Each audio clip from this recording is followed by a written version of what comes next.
ভারত থেকে সাবেক প্রধানমন্ত্রী শেখ হাসিনাকে ফেরাতে পররাষ্ট্র মন্ত্রণালয়ে চিঠি পাঠানো হয়েছে বলে জানিয়েছেন স্বরাষ্ট্র উপদেষ্টা lieutenant general Jahangir Alam Chowdhury.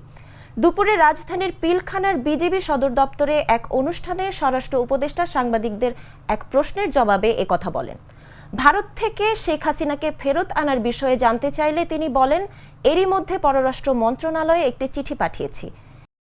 Extradition করার জন্য এটি প্রক্রিয়াধীন। কোন উপায়ে শেখ হাসিনাকে ফেরত পাঠানো হবে জানতে চাইলে তিনি বলেন, আমাদের সঙ্গে ভারতের বন্দি বিনিময় চুক্তি আছে, ওই চুক্তি অনুযায়ী হবে।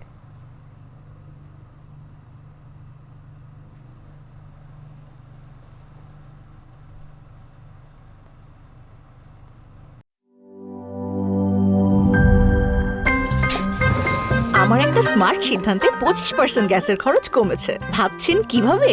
সাধারণ গ্যাস স্টোভ বদলে আমি এনেছি আরএফএল গ্যাস স্টোভ। এর সাইন্টিফিক নজল ও ব্রাস বার্নার ক্যাপ সমানভাবে তাপ ছড়িয়ে রান্না করে দ্রুত, তাই গ্যাসও বাঁচায় 25%, টাকাও বাঁচে 25%। আরএফএল গ্যাস স্টোভ নিরাপদ ও গ্যাস সাশ্রয়ী।